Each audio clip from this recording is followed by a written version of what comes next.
He is just so blazing. It's amazing that anybody could be on this earth who is so brilliant. The translation, you know, and the comments.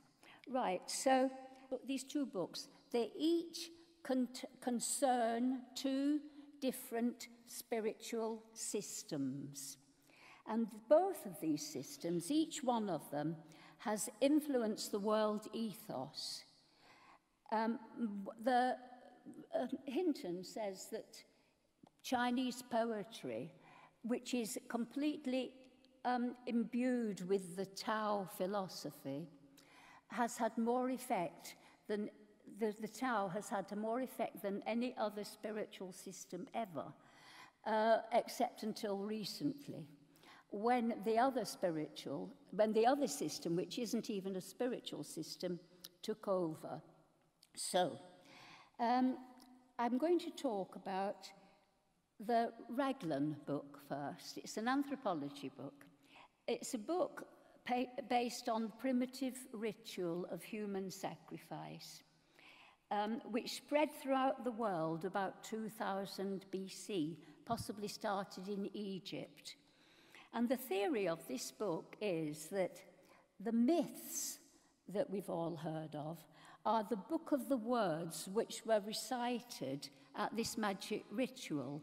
And when the ritual is no longer used, the books still continue, and they're handed down as stories.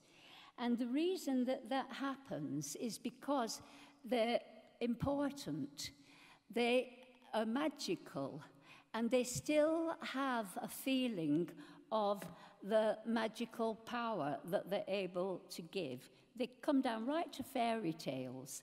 And what he did, he compared the myths, and he made a guess at what the original ritual had been by comparing all the detail.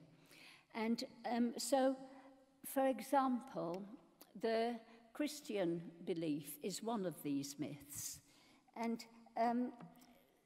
how does it start? Wait a minute. So what happened is that people 2,000 years before Christ, they made a microcosm. They dug a circle, and around a tree, it had a tree in the middle. And they killed somebody. They killed him. He was the king. He died for them. All the bad things got put onto him. They made a world out of his body. Bones for mountains, put the brains and the eyes in the tree. That was the clouds, the sun, and the moon. And they made this world out of his body.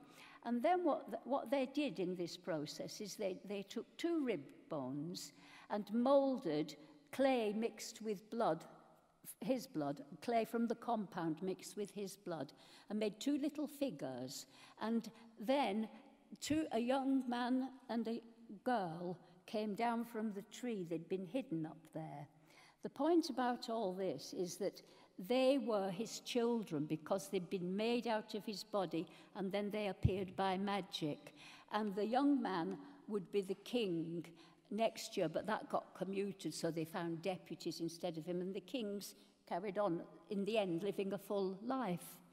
But, so what this did, it resulted in the idea of divine right. And it also resulted in monotheism. And political monotheism is the system that is killing the world. Political monotheism is there's only one God. So it's a question of black and white, question of good or evil, be my brother. America says that to England. Be my brother or I'll kill you. And that is what has taken over the whole world. And it has swamped the Tao religious system. So I didn't want to mention these things in the press release. I thought you'll be really bored if she's talking about religion. But anyway, that's how it pans out.